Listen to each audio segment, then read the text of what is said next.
Hello students, welcome to the first lecture of Basic Concepts of Chemistry. I am Arunima. Let's start. So, science is a way of knowing the nature. For ages, scientists have made an effort to know the different phenomena of nature through science. So, science has many branches as we know: physics, chemistry, biology, etc. Among which we will study about chemistry. So, chemistry is the science of the properties of matter and their interactions with each other. That is, everything we see around us is matter. So, matter has some composition, like there are atoms and molecules. Matter is made of atoms and molecules. So, chemistry is the study of this composition, properties, and the interaction of different kinds of matter with each other. So, before studying this chapter, let's see what are the important applications of chemistry which makes it a very important subject in our day-to-day life.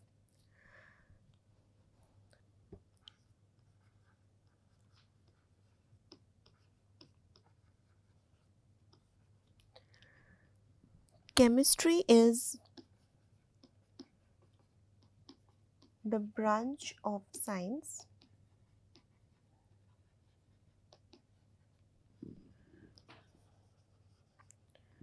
which deals with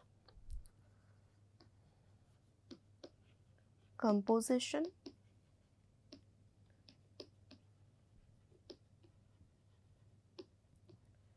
properties,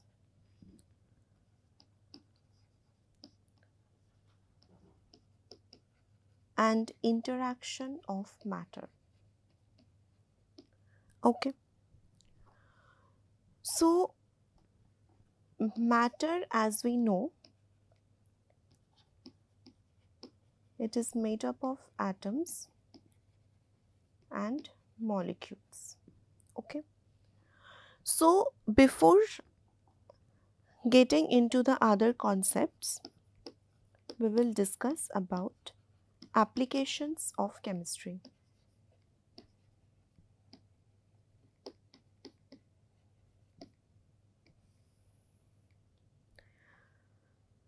So, the most important application of chemistry is the manufacturing of different kinds of products that are required in our daily life, such as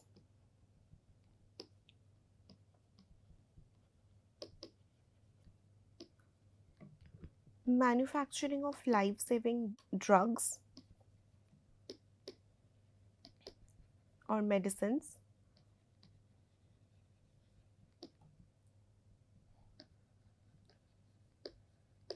soaps, detergents, cosmetics,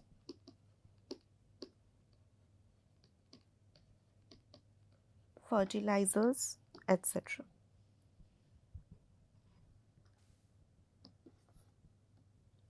So, number 2 is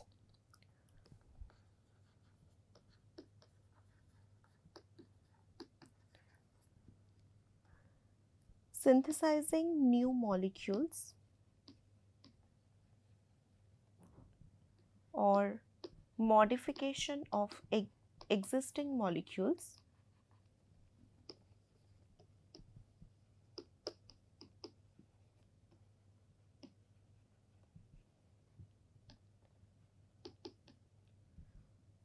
with different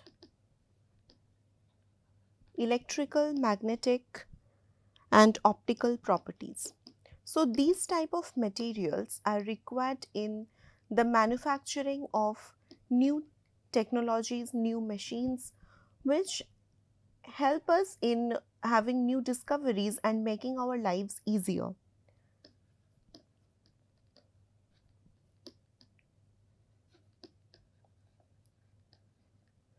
So, these are some important applications of chemistry.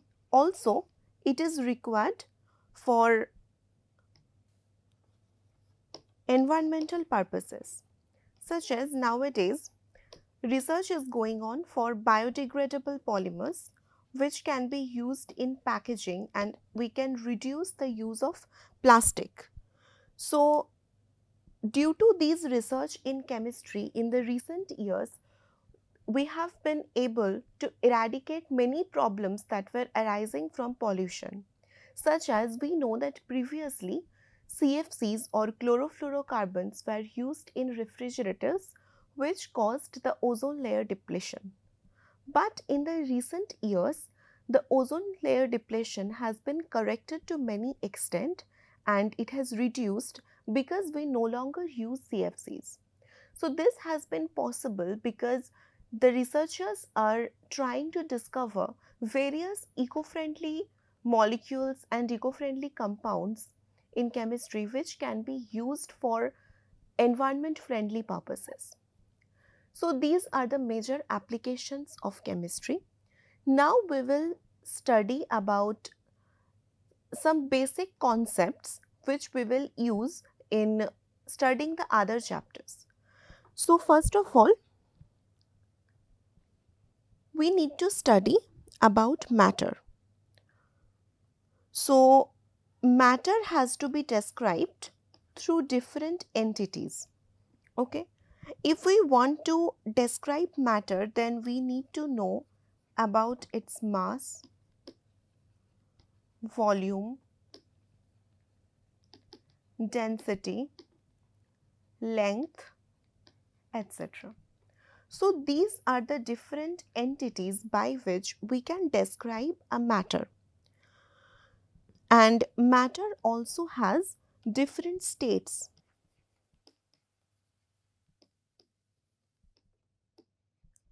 So we already know that matter has different states. So one is solid, the second one is liquid, and the third one is gas. So every matter that we see around us in this world can be broadly categorized into these three sections: solid, liquid, and gas. So we will study about the properties of each of these states. Okay. So about solids. What are the properties of solids that we know? That is,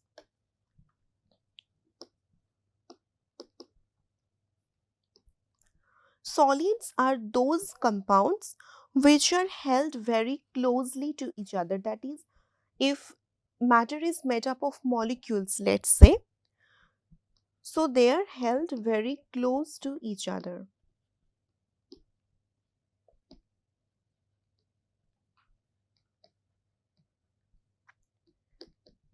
In an orderly fashion. Okay. So the structure of solid is generally very ordered. That is, the particles are not arranged in a random way. Also, solid has definite shape and volume.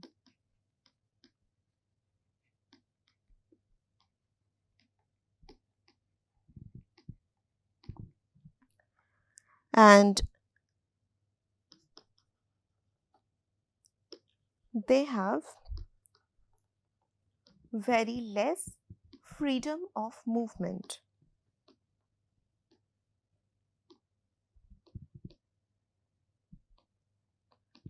Since they are held very closely to each other, that's why they cannot move freely. So solids have very less freedom of movement. The next one is liquid. So liquid molecules or liquid particles are also close to each other,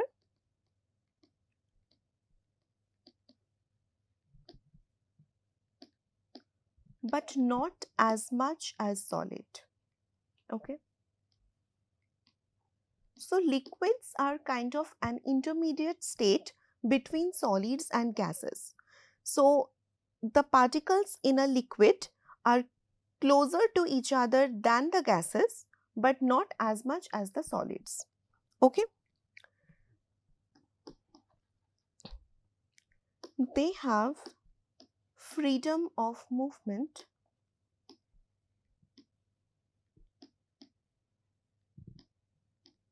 to some extent. So they can move more freely than the solid particles. And the major difference is solids have a definite shape and volume. Liquids do have a definite volume, but they do not have a definite shape. We all know that liquids take the shape of the container that we put them in. So liquids have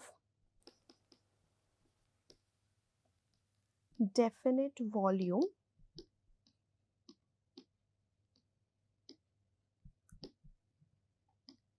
but no shape. Okay. The next one is gases. So in the gases, the particles are as far apart as possible.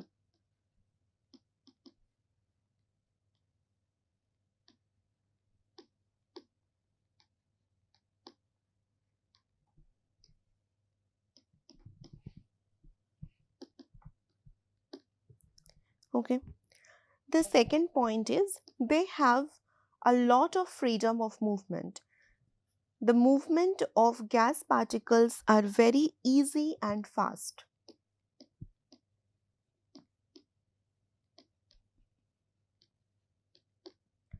And no definite shape or volume.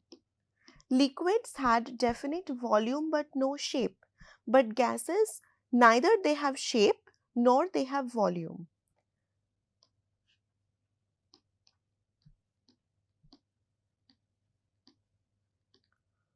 So in case of liquids, their volume, that is the volume of a liquid, is independent of their container.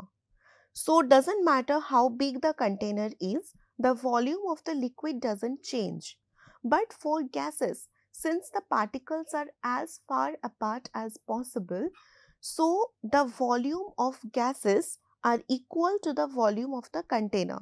That is, the gases take up the whole space available in their container. That is,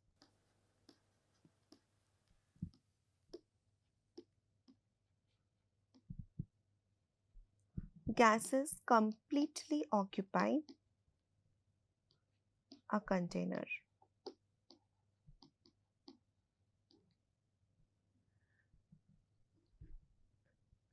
Okay, so these are the three states of matter.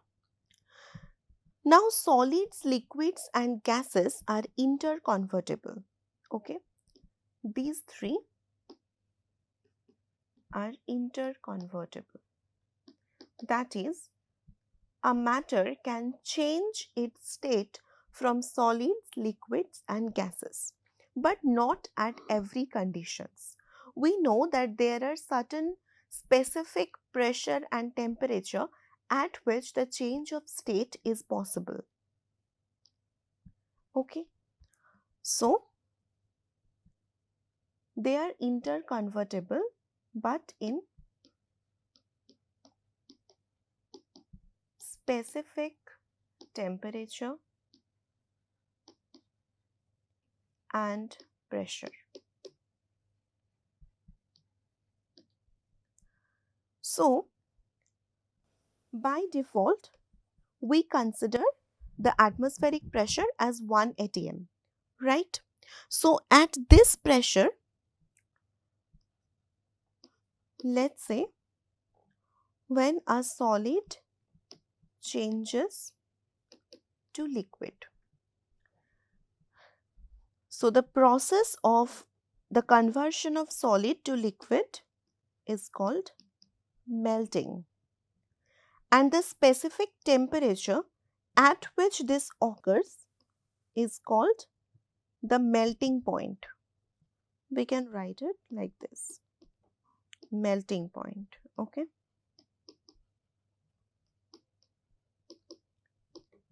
So one important thing is to be remembered that the change of state always happens in a very specific temperature. Let's say, for example, the melting point of water is 0 degrees Celsius, right? So at 0 degrees Celsius, ice converts to water. But if we have a certain amount of ice, then as long as the whole ice melts into water, the temperature will remain constant.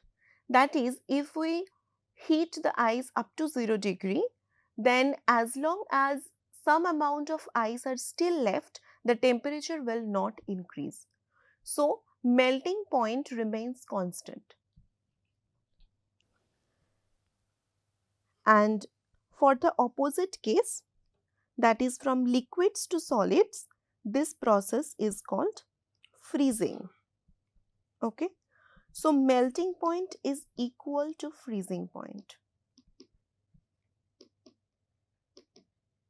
That is, at 0 degrees Celsius, ice melts to form water, and similarly, at the same temperature, water will freeze to form ice.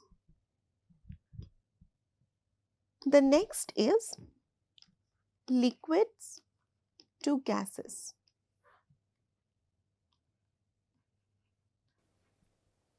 Okay. This conversion is called evaporation. Evaporation or vaporization.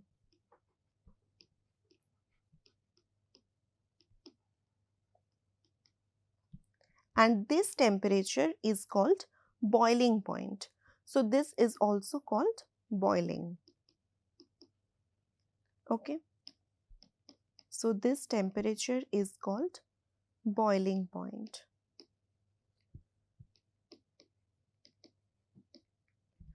And the opposite conversion, that is gas to liquid, is called condensation. Again, boiling point will be equal to the temperature of condensation.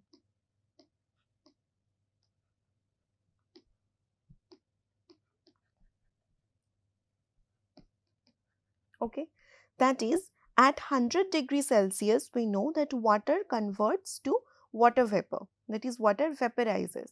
So, similarly, at 100 degrees Celsius, water vapor will also condense to form liquid water. So, this was the study about the states of matter. In the next lecture, we will study further about different types of matter on the basis of their purity, and we will discuss about the other entities. Thank you.